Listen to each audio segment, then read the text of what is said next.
Quem de nós já não esteve numa crise na esfera familiar, no trabalho ou na política, em que alguma pessoa envolvida aproveitou a oportunidade para tratar algo que não tinha relação direta com a crise?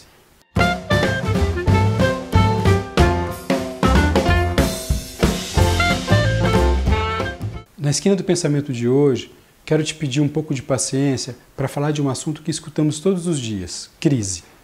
Crise se transformou em um sobrenome do nosso país.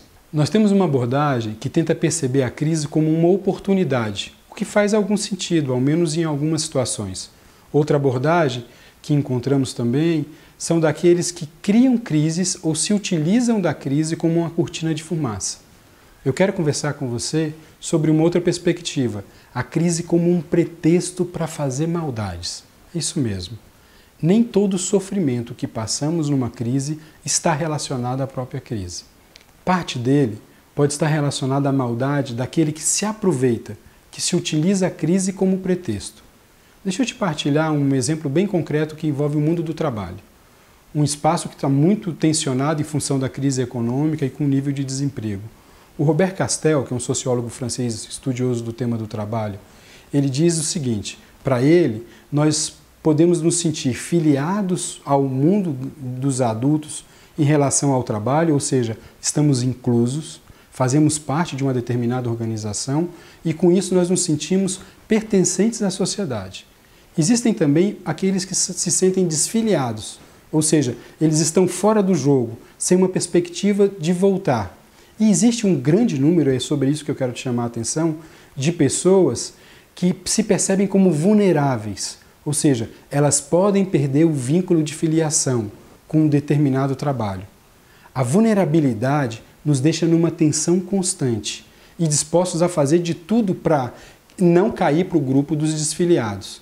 A ideia da crise como pretexto, ou seja, como fruto da maldade, é aquela que produz vulnerabilidade somente para aumentar a pressão, exercer o poder sobre as outras pessoas e deixar essa outra pessoa numa situação de submissão. A crise existe e ela é um fato. Ela gera sofrimento e pode gerar oportunidades, mas não pode ser uma oportunidade para exercício da minha maldade, do meu desmando. E isso a gente percebe também na política, quando a crise se transforma em pretexto para fazer mudanças a toque de caixa sem a reflexão necessária. Percebemos também na esfera privada, nas famílias, em grupos de amigos e amigas.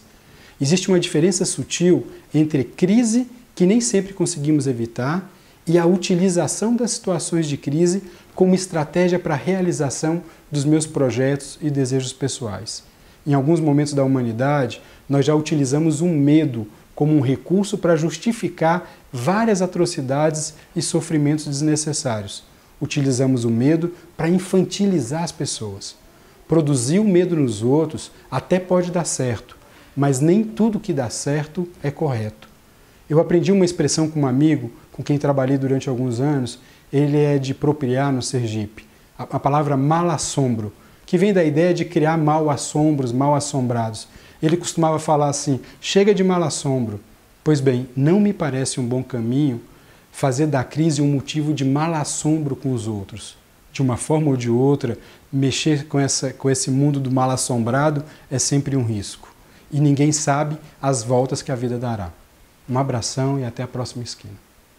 Na sua tela, no Senado, cheira pra todo lado.